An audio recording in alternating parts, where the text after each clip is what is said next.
But on the east side of the bridge. Yeah, east side of that. By Shore. Oh, okay, Yeah. okay. Western Shore. And you can.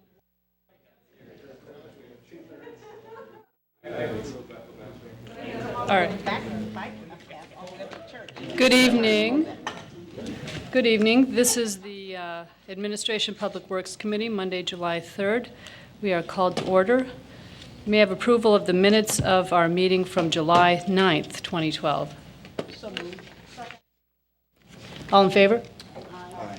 I want to take this moment as well to thank Alderman Burris for chairing the committee for so many months and so well. I sensed that.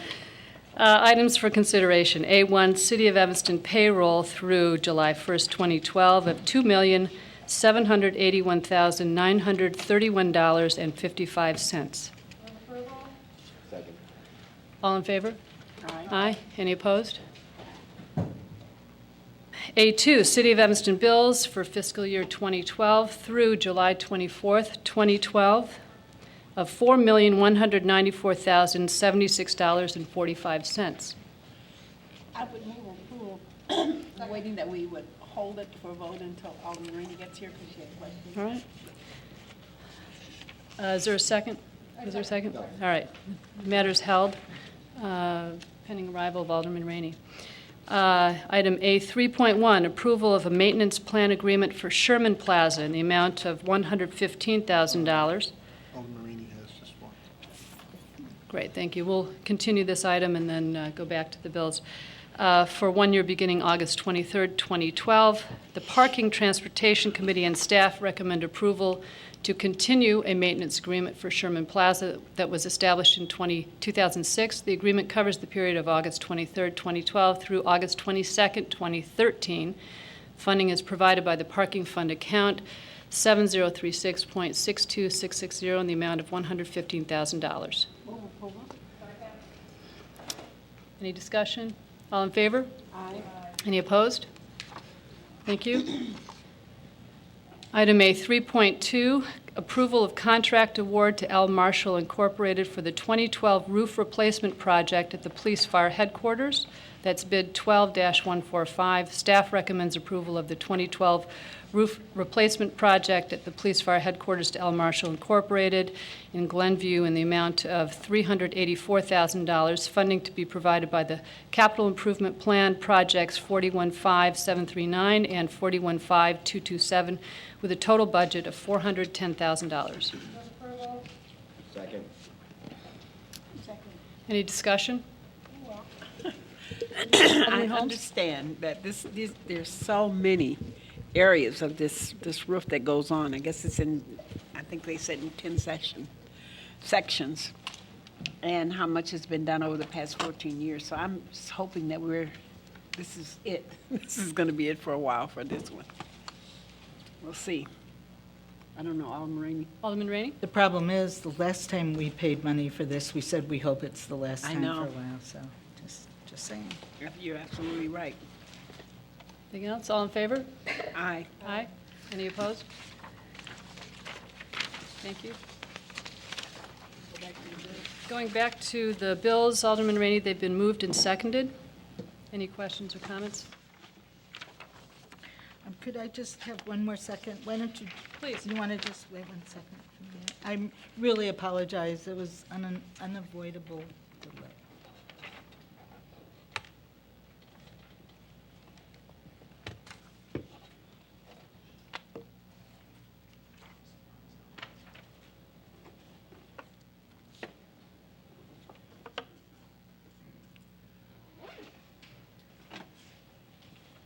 Right. So that I don't have to take up time reading this, could somebody once again explain the payment to CETA? I just can't understand that Mr. payment. Gaynor? We keep paying it every other week, and then Neighbors at Work has been out of business, and I don't know why we're doing it. Doug Gaynor, Director of Parks, Recreation, and Neighbors at Community Work isn't Services. doing their job anymore. So- Mr. Gaynor? Alderman Rainey, you're right. There has been a major change in the program, the handyman program. When the new administration took over, we negotiated a new program with them, one that took a great deal of the work and liabilities off of the city. What we did was they now, instead of the city hiring an individual to do the work and paying that individual and having to monitor that employee and taking on liability risks and so on, CETA now does that for us. From where? We work with their downtown office, and we do the intake. We send the information to them. They then have the employees that do the work. They monitor the work, and when the work is completed, we check it with our staff. Then CETA sends us the bill. So it's based on the billing that they get once they've completed the projects. We have an 11,000 plus budget for that comes from CDBG. And so And when it's gone? and then we don't have any more funding. So we're spending down the 11,000 left in the program? That's correct. Okay. And are the people doing the work private contractors, or are they CETA employees? I believe they're CETA employees. They've been hired by CETA to do the work. Thank you. The bills have been moved and seconded. Any other questions? All in favor? Aye. Any opposed? Thank you. We're going to interrupt the Administration Public Works Committee meeting to welcome Mayor Elizabeth Tisdall, Mr. Charles Benton, Ms. Marjorie Craig Benton, who have donated to the city a really lovely sculpture that's now on our first floor. Mayor Tisdall, you need a... Thank you very much. Thank you. Thank you. Now I believe it's on. Marjorie and Charles, why don't you sit down, because I'm going to take a little while. Mayors take a while when they're speaking. We are here tonight taking time out of Administration and Public Works to thank the Bentons who have given Evanston a marvelous sculpture, the eagle, which is downstairs by the entrance to this building. But before I tell you a little bit about the eagle, which I do have here, I wanted to tell you a little bit about an equally extraordinary couple, the Bentons. And so I'm going to start with Charles, because I found out something I didn't know from Googling Charles today. He was a 5th grade teacher at Washington School, so I consider that one of his marvelous accomplishments. In 1978, President Carter appointed Charles as chairman of the National Commission on Libraries and Information Science, and from the fall of 1997 to December of 1998, Charles was a member of the Presidential Advisory Committee on Public Interest Obligations of Digital Television Broadcasters, also referred to as the Gore Commission. And in the fall of 1997, he was appointed by President Clinton as a member of the Presidential Committee on the Public Interest Obligations of Digital Television Broadcasters. Beginning with his work at Encyclopedia Britannica Films and as president at the Encyclopedia Britannica Education Corporation, Mr. Benton has established himself firmly in the field of educational, informational, cultural, and entertainment media. In 1975, after Mr. Benton had been named president of the William Benton Foundation, the foundation initiated and provided a $200,000 grant to the League of Women Voters to organize television presidential forums in 1976 during the primaries. These forums led to the presidential debates sponsored by the League later in 1976, the first held since the Nixon-Kennedy debates in 1960. One colleague refers to Benton as the single most important force in helping and encouraging foundations to understand the role of media and media policy in contemporary society. And Marjorie Craig Benton co-founded the Chicago Foundation for Women, the Women's Issues Network, and the Peace Museum. She served as a delegate to the United Nations Special Sessions on Disarmament in the 70s, and then as U.S. Ambassador to UNICEF and board chair of Save the Children on issues related to women, children, and development in countries around the world. Look at Charles's tie, it's Save the Children. The first woman to serve on the boards of the Bernard Van Leer Foundation and the Van Leer Group Foundation in the Netherlands. Marjorie was chair of the Council on Foundations board from 1994 to 1996. Harold Richmond of the Chapin Hall Center for Children describes her as follows. Marjorie Benton is defined by her conviction that everyone deserves the chance to make something of themselves and to contribute to their society. So that's the people who gave us the Eagle. The Eagle, brief background, the Eagle was the centerpiece at the American Pavilion at the 1957 Brussels World Fair. It is made out of a single block of Vermont granite by artist Corin der Harutian. Oh, thank you, got it right. He began the carving in the summer of 1956 and completed it in a little less than 1 year later in spring of 1957. It was first put on exhibit in 1957 at the Contemporaries Gallery in New York City, shortly before the artist was going to remove the statue after the untimely death of the museum curator in late 1958.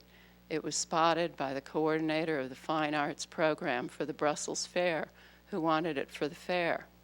It was placed in the reception hall of the Commissioner General's offices in the U.S. National Theater. Ambassador William Benton visited the fair about a month before it was to close, while he was the U.S. Ambassador to UNESCO.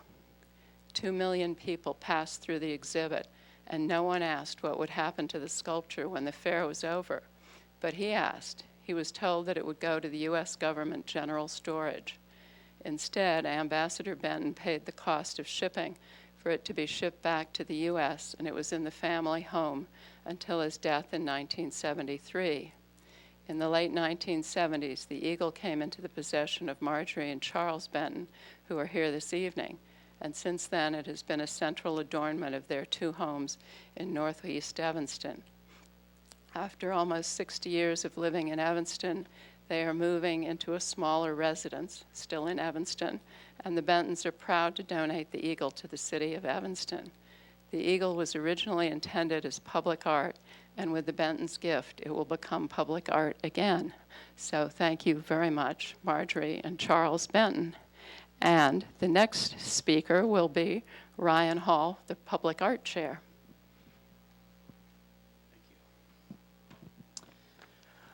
My name is Ryan Hall. I'm the chair of the Public Art Committee.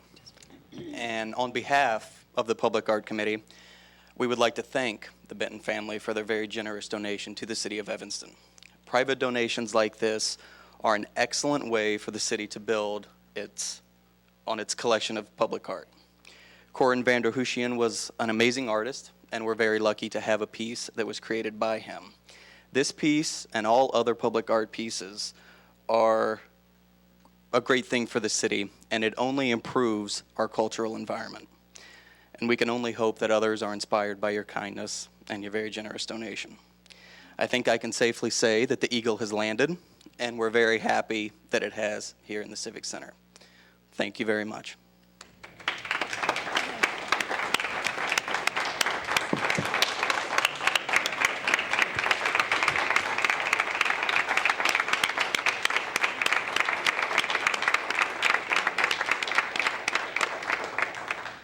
And now your alderman has a few words to say. Just very quickly, Mr. Benton, Ms. Benton, thank you so much. Our grateful thanks to you for this wonderful sculpture. I'm not so much interested in how it found its way from the Netherlands to here, but rather how it got into the building here. It's really a substantial sculpture.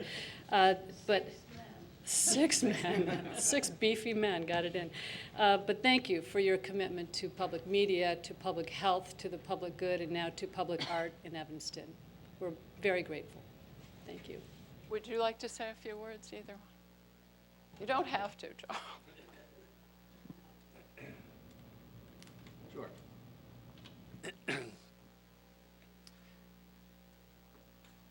Well, Stephanie, you've been very helpful in this process, and wanted to recognize you in helping all this to take place, because it seems simple giving a work of art to the city of Evanston, but it's more complicated than one might imagine, especially as big a one as this. So it's been quite a journey, and we're pleased, Stephanie, that you've been helpful. And Mayor Tisdale, you've been wonderful. I gather eagles are among your favorite birds. And what it seemed to us, we were thinking about the Evanston Public Library, but they were less than enthusiastic, and this is the place for our eagle. And after 59 years of living in Evanston in 4 homes, we're very pleased to be able to make this gift. By the way, this is the Save the Children tie. My favorite line is that I'm a walking billboard for my wife's causes. The Save the Children put out a lot of these ties, and she had, when she was in the government, she had Clinton wearing them, and multiple senators in the Senate, and this was just a most fabulous promotion of Save the Children Federation. I'm just a kind of a PS, but I'm very interested in technology, and the city of Evanston, I understand, and maybe we can talk a little more about this as we go downstairs, but has been very interested in teaming up with Northwestern to bring broadband, to strengthen broadband. And I believe you put in a proposal to Governor Quinn on the mayor's gigabit I'm being nodded at by my community expert challenge over here. there, so. Yes, we have. We put in a co-application with Northwestern University for a gigabit grant, Yeah. which will be awarded in the fall. Yeah, this is wonderful. I serve as a chairman of the Partnership for Connected Illinois, so we're trying to rally interest, and actually there were 40 applications for those grants, of which you obviously will be a leader. But I think the notion of having a gigabit community here between Evanston and Northwestern, I believe you applied for the Google grant as well. You were one of the 1,100 applicants for that grant, of which they gave one in Kansas City. We didn't quite make that one, but 70 people from Illinois applied. Anyway, I'm giving a speech at the Evanston Rotary in early next month about this, and those of you who are interested, please let me. It's to be explicit. It's on August 9th at 12:15 at the North Shore Retirement Home. But I will try to lay out some next steps and rally a citizens group around this GigU proposal, because what a wonderful thing this would be for Evanston, the city, and Northwestern, which there has not always been totally friendly relations, as we all know. We're getting better. It is getting better, which is wonderful. And this is a wonderful symbol of collaboration between Northwestern and the city of Evanston. Anyway, congratulations again, and we thank you for this gracious acceptance of our gift, and hope you enjoy it. I accept gifts very graciously.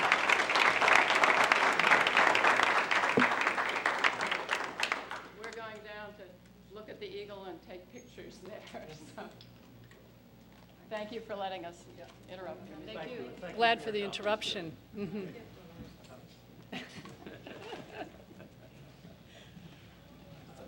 Thank you for your Oh. So the sixth ward? Seventh ward. Yeah, seventh ward, yeah. That's right. Oh my God, yeah, I used to be the sixth. You are. Let me give you my card. That's why I stood up. Really interesting things that you have Well, wonderful. done. And thank you, sir, very much. Wonderful. Glad to meet you. Thank you again for that. Thank you. It will inspire us to better public discourse. Let's hope so.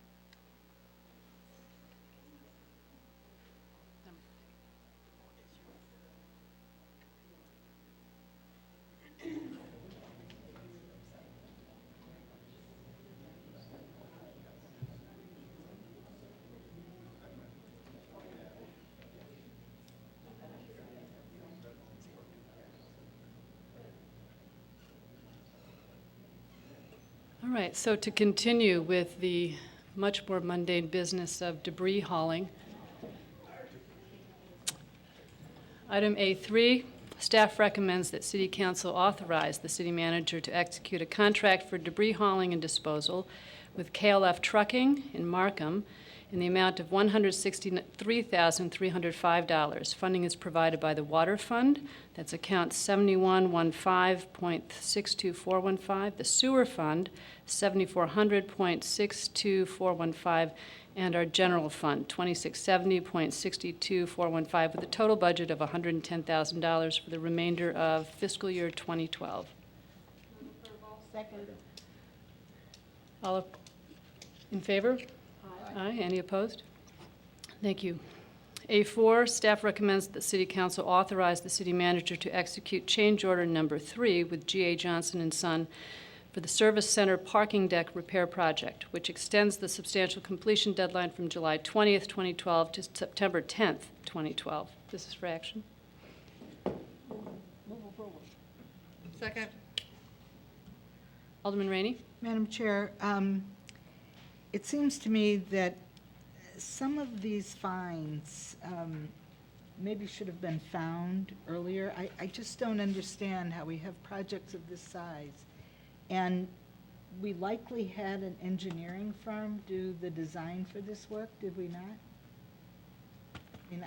We have staff who can answer your tried to find specific it. questions.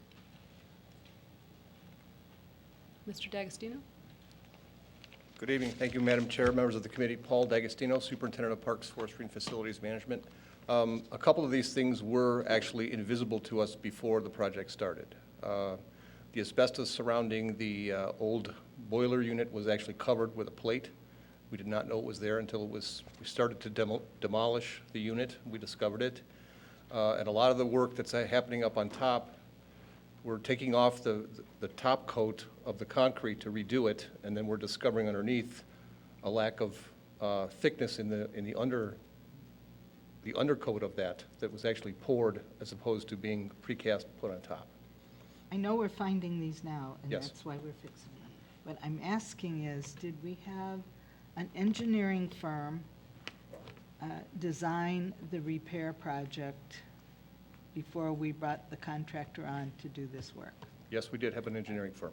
Yes. Now, what did they do? Do they just say, just peel this concrete off? They don't say, oh, let me do a little inspection here and drill a little hole and see what's under this concrete?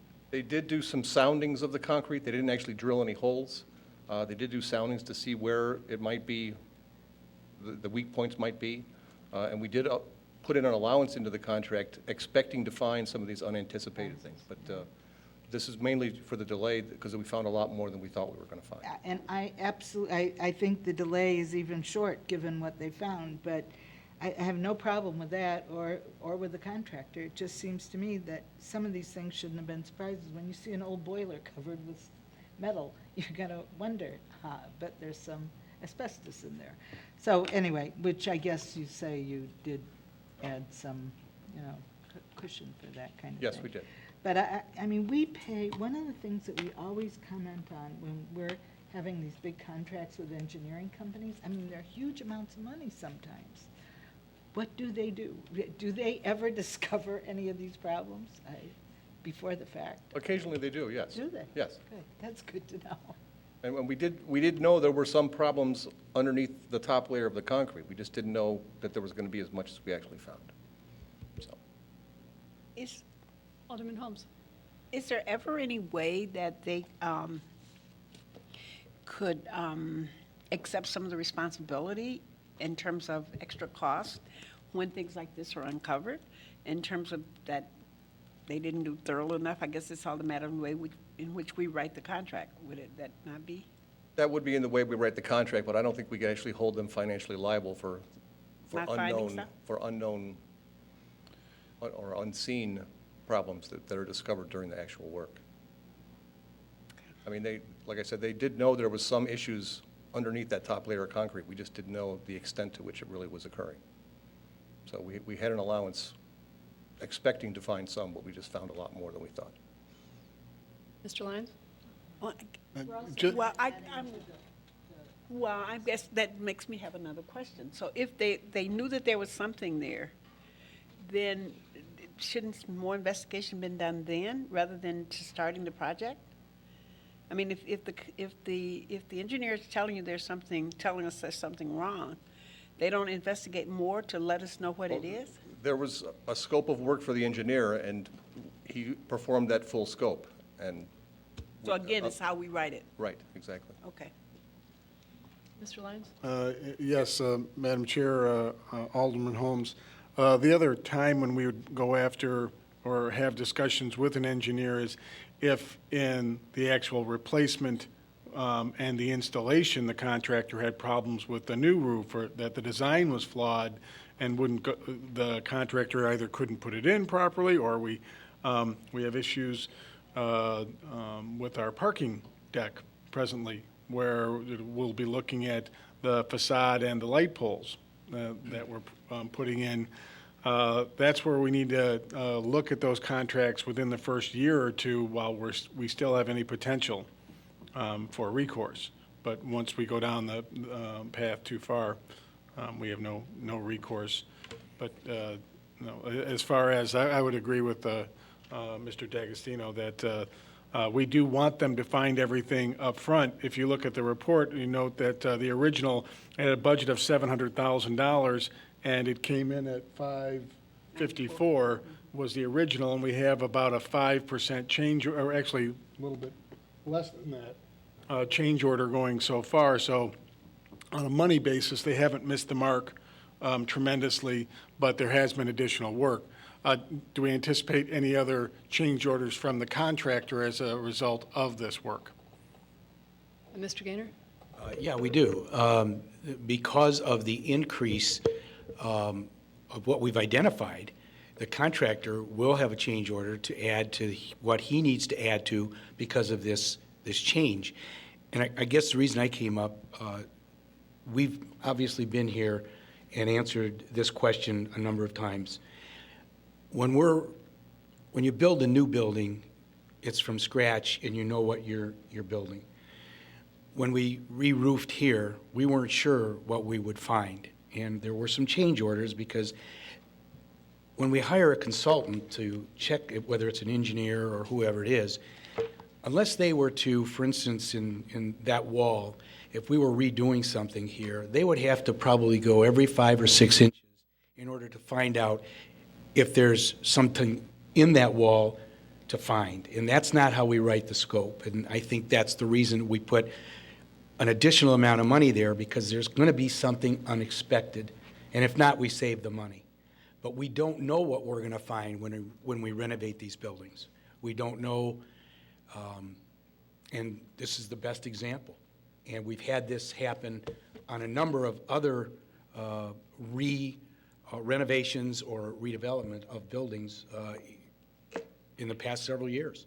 And it's just, if we rewrote the scope for the consultant, then the consultant's cost would jump up also, because they would have to spend more time investigating whether they would drill holes or whatever it would be. So this is their best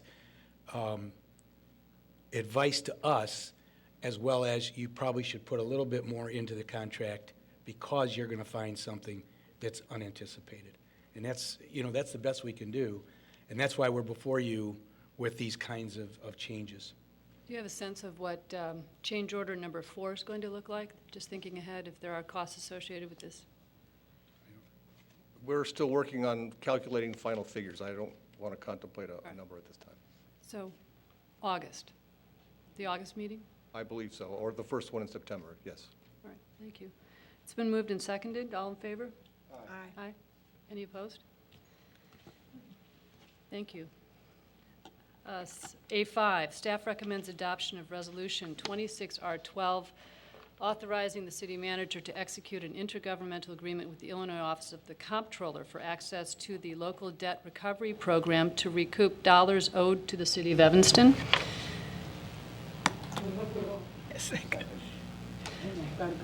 Any questions?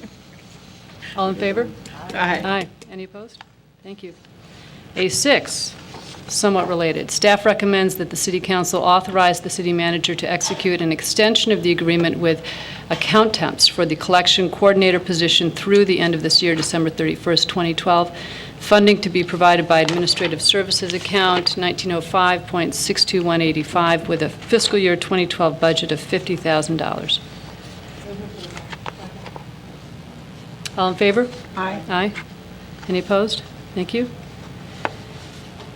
A7, the Transportation Parking Committee and staff recommend that the City Council approve Ordinance 73012, amending portions of the City Code, Section 10-11-9, Schedule 9, parking, quote, prohibited parking at certain times, end quote, to add, quote, at any time daily except Saturday, 4 o'clock p.m. to 8 o'clock p.m. and Sunday, end quote, Lake Street, South Side, Maple Avenue to Oak Avenue.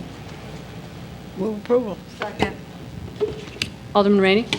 Madam Chair, if you were to drive up to Lake Avenue and you saw this sign that said, parking's prohibited at any time daily except Sunday, 4 o'clock to 8 o'clock on Sundays, Lake Street, South Side, Maple Avenue, I'm not sure I would know.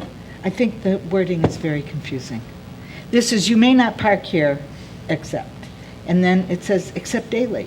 And you wonder, do they mean you can't park here except you can park here daily? I just think the wording needs to be cleaned up. I reread this many times. I just think it's confusing. Does that relate to the ordinance or to the ultimate signage? for I this don't know. location? I'm just All right. concerned that the ultimate signage has to reflect the ordinance, you know. Some plain language in the signage, but Maybe what does the parking ordinance allowed need to say? only on, Mr. as Voss? opposed to prohibited. Madam All the Chair. church members know. Yeah, but Yeah, I others know. will park there. I just came from there, and people are wanting to park there already. Madam Chair, Alderman Rainey, members of the committee, Rick Voss, Administrative Services, Parking and Revenue Manager. To answer your question, the signage would be simple. Right now, the signage says no parking anytime except Sundays. Okay. The signage would say no parking anytime except Saturday, 4 to 8, and Sundays. That would Okay, be simple now, signage. see? Yeah, okay, that, All right, thank you Thank you. for the Always clarification. got the right answer. It's been moved and seconded. All in favor? Aye. Any opposed? Thank you. I figured the sign would have to be about this big. Ordinance A8, or item A8, staff recommends consideration of ordinance 75012, which amends Title III, Chapter 15 of our city code to more thoroughly regulate junk dealers and peddlers, including scrap metal scavengers. And this will be before us and at council for introduction and action. Move approval. I need a second. Second. Thank you. Alderman Rainey? Madam Chair, I'd like to make an amendment to this ordinance, and that is every place where the word wagon is, substitute truck. We don't have any junk wagons. I think that comes from the old horse and wagon day when junkers would ride around and, you know, sharpen your knives and things. So I would propose that every time wagon is used, we amend it to trucks. Unless you all have wagons in your ward. Alderman Burke? I'm not opposed to that amendment. My concern is, can we say vehicle, because it might not be a truck or a wagon. But it will never be a wagon. That's my Okay, point. sure. It will never be a wagon. just- Whatever I'm you sorry. want to put in there is fine, but it can't be a wagon. And I was wondering if our Corporation Council has any wording issues with this. I just don't want to limit us The to junkers a, are all trucks. They're all trucks. Madam Chair, members of the committee, Grant for our Corporation Council. Just so I understand the nature of the proposed amendment, junk vehicle as opposed to junk wagon, we would just change the definition, strike the definition. Truck myself, but junk vehicle, I guess. I mean, somebody might call my car a junk vehicle, you know? Because it's old. No, mine is a junk Oh, vehicle. well, yours has been hit. No, but you know what I mean? I think, we know that we're talking about a junk truck. I don't think too many people are riding around with copper gutters in their car, you know? Alderman Burris. What's My- wrong with truck? I no, hate truck. because they could end up in a van or a bus. Okay. That's where my Vehicle, concern okay, is. okay. I agree with you on the wagon. The I'm just, wagon part is wrong. yeah. Okay. We will make it vehicle. The definition will be properly expanded out to encompass all sorts of vehicles. So if I may, ask questions about where this originated and what specific problems are we looking to address with this proposed ordinance that staff has asked us to consider but is not recommending, it appears. Because this would seek to license our junk collectors for the first time, and are we experiencing thefts via junk peddlers or collectors, or are they unsafe and uninsured generally? Do we have that sense? Or do we know? Alderman Burris? I'm not sure that this may have come from one of the issues that I brought up about junk vehicle in my ward. There are several that have been parked along Custer, overflowing, things falling out the side. The vehicle could have bumpers falling, but it's more of the junk itself being an issue, and not, some of these trucks have a city sticker for Chicago, not Evanston. Trying to locate the owners of these vehicles has been a problem, and there's seriously safety concerns with these vehicles piled very high. And then parking also in residential neighborhoods, I just do not believe is good for our property values. So this was something I had brought up with Mr. Voss as well as the police department as an issue. All right, Alderman Holmes? I was just going to comment on the parking. I know that there have been complaints out of my ward in terms of the trucks parking on residential streets. So I know that that has been an issue. And I believe there have been reports of maybe sometimes things are out near your collection and they've been picked up without, and they weren't meant to be picked up. That would include the basketball hoop behind my garage. Yes. But I'm wondering if the primary issue is one of the vehicles parked on our streets and not wanting to see them, is there a way to narrow this so that we're not undermining what I think is a really healthy kind of business? They do this service for the city. They're doing something no one else is doing, and limit it to addressing the parking issue. And couldn't we address it through parking regulation? Alderman Rainey? Well, first of all, we should require all junk vehicles to have a B license, because then people with B licenses, whether they're a very fancy design service or a junk vehicle, cannot park on the residential street after, 9 o'clock and before 7 in the morning, something like that. So they're not being discriminated against. It's just that no commercial vehicles with B licenses can park on our streets at night. They have to park behind their house. But secondly, this does not address the dangerous load issue.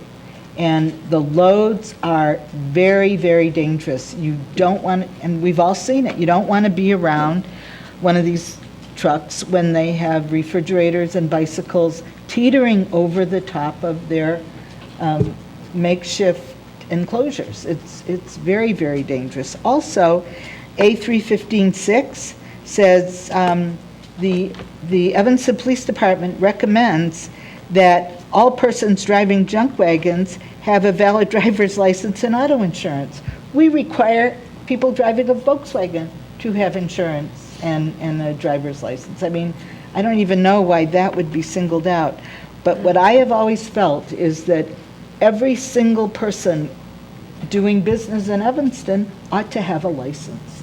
And, you know, where they park, they need to obey the laws about parking. If they're a B license, they can't park on the city streets where they're primary residential. And there's no way to contact anybody from one of these businesses. Absolutely no way. And I have had numerous, and I'm not exaggerating, numerous households in my ward awakened at 4 o'clock in the morning to the sound of their copper gutters being ripped off their house. Now, I don't believe for a minute that any of this legislation is going to help that, but we might actually be able to find people who have these trucks and talk to them when that kind of thing happens. So there has to be some regulation. The painters do a great job for our town, junkers do a great job for our town, plumbers do a great job for our town. They're all driving commercial vehicles, and they all have to obey by the law. And I think that, I think we ought to be really careful about patronizing the junkers, because while they do a great job, and I love it when they pick up a refrigerator in my alley, but they also need to be regulated, and they're not in any way, shape, or form. As to the question of the unsafe load, does the Illinois Vehicle Code or City Vehicle Code address? I think the police need to really deal with that. It's nothing in here about it. Can police make a stop right now of a junker whose load is unsafe and check license and insurance and enforce?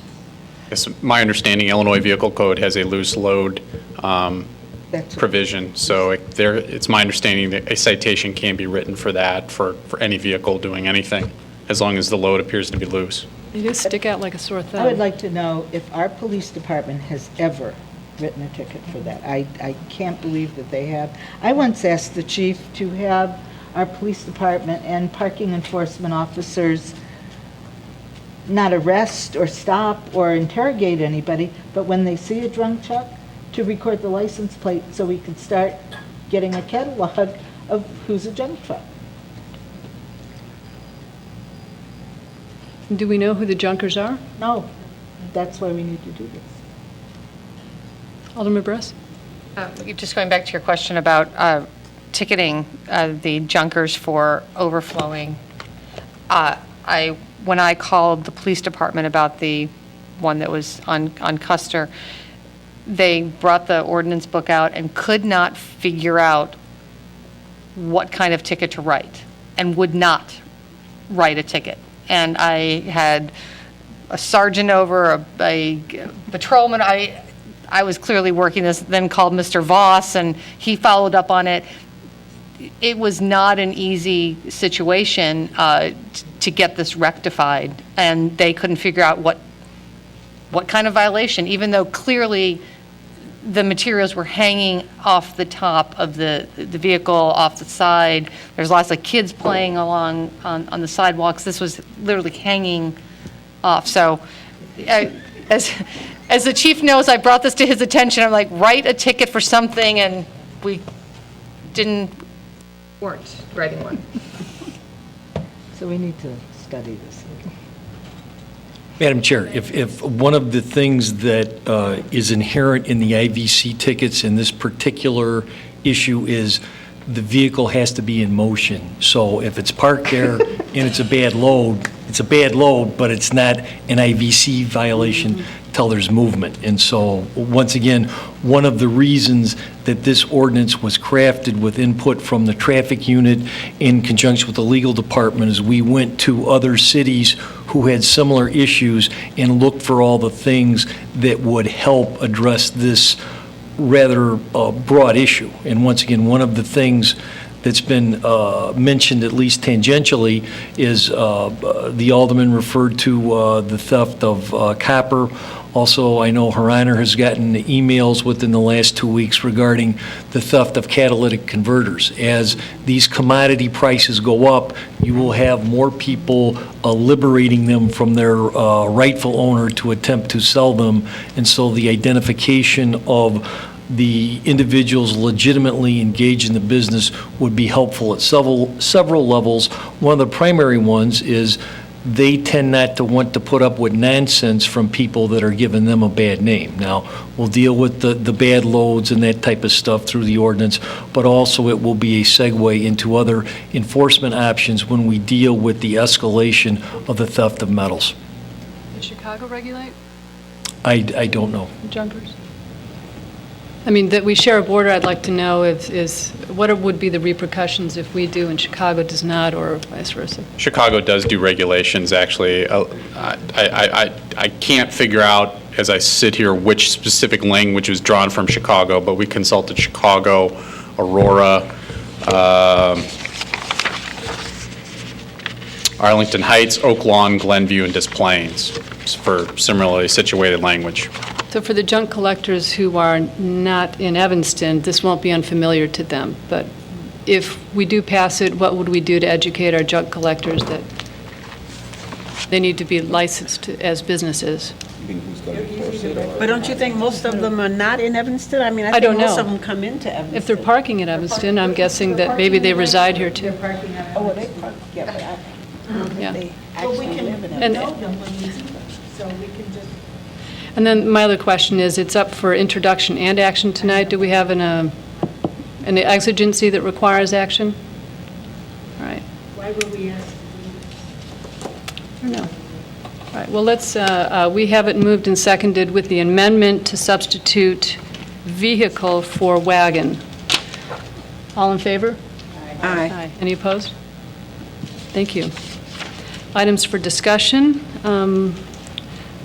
Director Robinson is here to present a municipal solid waste franchise cost assistance program.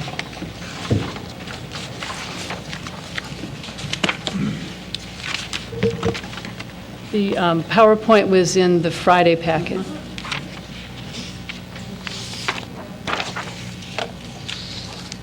Technologically challenged, semi. Good evening, Madam Chair, committee members. We were contacted a few months ago by one of the large businesses in Evanston to consider extending the municipal solid waste cost assistance program. What that consists of, when the solid waste program, the franchise was introduced, we estimated there would be about 15% of the businesses that would pay more.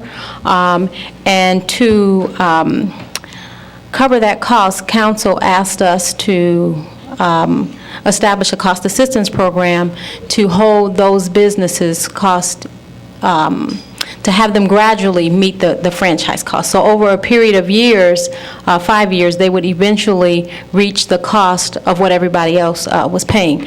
And what prior to having a franchise, the reason why there was such a disparity in the cost for garbage service, because they're individual contracts that were negotiated from business to business. So if you had a good relationship or a personal relationship, you may have a great deal that you were able to negotiate with the hauler directly. So when everybody moved into the franchise, some of those businesses who had negotiated great deals would end up, paying a little more.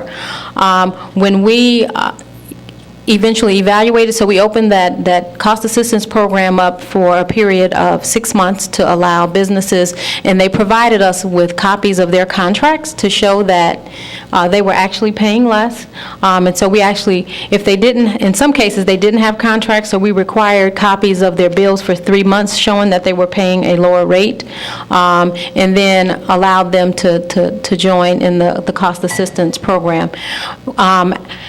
What we ended up with, in terms of percentage of businesses, instead of actually our estimate of 15%, there was actually only 7% of the businesses that were actually paying more and that applied and were accepted in the cost assistance program.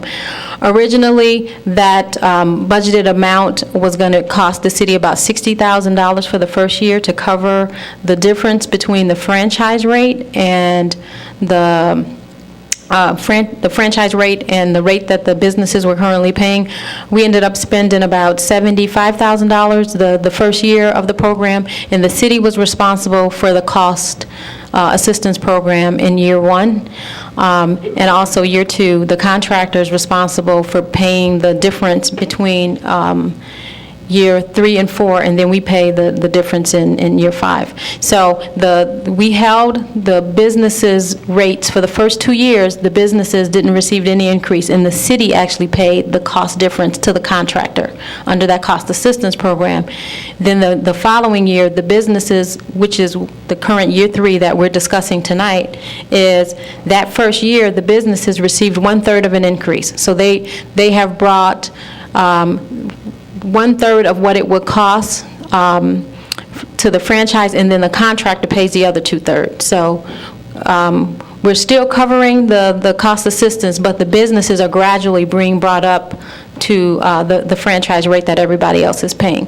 So upon receiving the increased bills is when we received a request to consider extending the cost assistance program. So that's what I'm here to talk about tonight, to see if you are interested in considering extending the program. So what we're going to look at is a variety of options, and some of the options that we're going to consider is, do we want to share in the cost of increase? That means in addition to what we've already done to assist, does the city want to share in the increase with the businesses? Then we want to look at, do we cover the entire cost of the increase for additional years? And then the final option is to basically do nothing, which would be to just allow the businesses to continue on the graduated process that was originally adopted. And Director Robinson, this is for what percentage of the businesses that are now part of our franchise that had a better deal when they were bidding their own? 7%. 7%.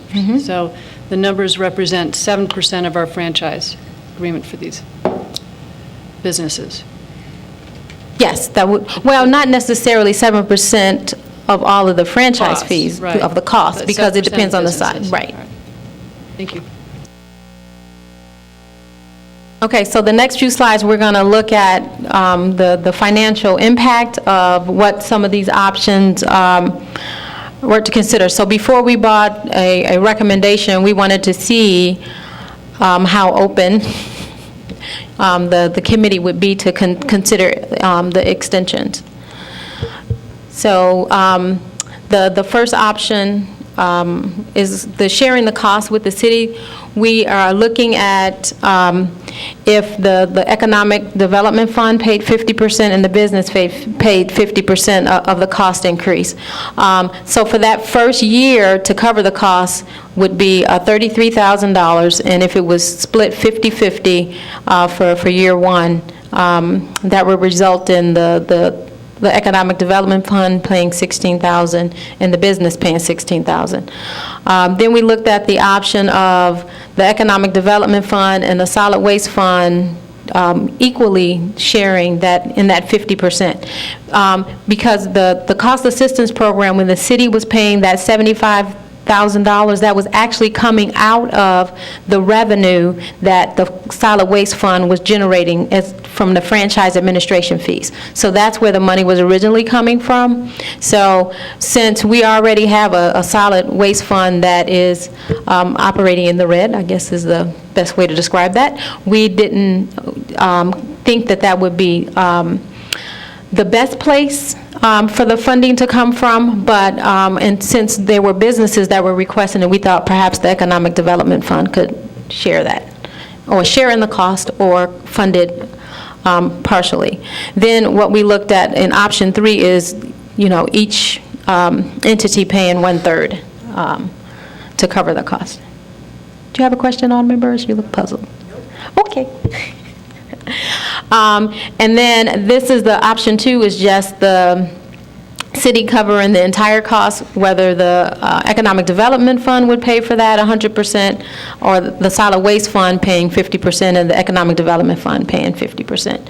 So it's just a matter of the Solid Waste Fund, which is really still a general fund. Is that the best way to describe that, Marty? Yes, and Madam Chair, members of the committee, what Director Robinson is referring to is how our auditors view this, that until the solid waste fund is completely on its own 2 feet as an enterprise fund, it's still really considered a part of the general fund as far as how outside entities look at it. We haven't quite reached enterprise fund status. And then the final option is to just have the businesses cover the entire cost, and where they would go on a graduated basis, be brought up to the cost of the franchise rate, to pay the franchise rate. So that's really all that I have. Are there any questions or comments, concerns, direction? Alderman Rainey. I must admit, I missed this, but do we know, can you tell us who the entities are that would get the subsidies? Yes, I can provide you with a list. Yeah. Mhm. I don't have it in front. No, I understand. So you're not asking us, are you asking us to make a decision? This is for discussion? Well, it was just for discussion to see if the committee was amenable to the options, and then we were going to prepare a memo that included all of that, the background information. I sure would like to see the memo, but I'd also like to see some more detail, like, maybe just having a piece of paper, because I'm So you're referring, Alderman Rainey, are you referring to the 7, I think you said 7%? 7% that didn't? Why the yeah, 7%? Okay. I know, I just wanted to make sure that's what you were referring to. Okay. Mr. Lyons?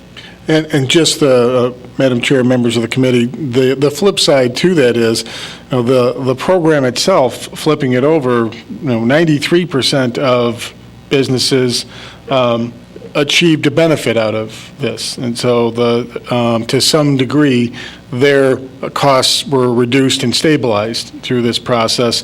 So the goal is to go back and look at each individual property and, or rather, utilizer of the services. We brought up CED because a portion, not all of them, when we say the definition of commercial in this instance includes our large multifamily units. So are those commercial or residential? So we weren't looking to do 100% necessarily out of Community and Economic Development Fund. The Economic Development Fund, we're throwing options up there, but we would provide that detail in the final report so you can have a look at it. And there is no guarantee long-term that all of these entities that had the better deal would have been able to keep the better deal on the long haul. So I think staff still stands by the original idea of a multi-year phase-in, but we were approached by the business community to extend it. So we were bringing forward what options would look like and the ramifications, and before we go further, if there was a resounding no, leave it alone, we wouldn't write a memo. But we can put together the follow-up and the memorandum with a recommendation. Alderman Holmes? If I remember correctly, there were a number of businesses or organizations that already opted out because if I remember, they had national contracts and other kinds of issues that did not allow them to be in the franchise in the beginning. Am I Right. We have very few exemptions. Northwestern University and the hospitals were exempt by just the language in the ordinance, and we have had 10 businesses exempt. So we have not granted many exemptions or been approached I just remember yes, that being yes, part of the that was- discussion, so maybe yes. that could be included. Also, I Okay. don't know why Walgreens is sticking in my mind that they had a national contract with someone. I just remember that conversation. And what kind of effect would that have? Is there ever negotiation back then for those people who were exempted? Since this is the third year, do we go back and revisit that, or?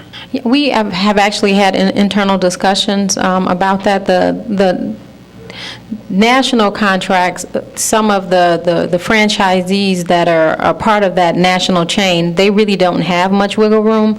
But in light of the fuel pricing, because what happens with the sanitation contractors, they will tack on fuel surcharges to the trash hauling to kind of accommodate when there are spikes. So that's been a hugely positive outcome of the franchise, because we don't allow those types of charges to be added on. So they have to figure them in on the front end of the contract. So, but yes, we can take a look at providing you that information. So, and we, like I said, we want to approach even the hospital in Northwestern again to see where their numbers are now compared to now that the program has been stabilized, to take a look at, if we can offer a better deal. Great. Thank you, Director Robinson. Sounds as if more information would help us guide you. Okay. Thank you. Thank you very much. Anything else? Motion to adjourn? So moved. We are adjourned. Thank you. Oh, I have. Madam Chair, what time does our next meeting? 7:15. 7:15.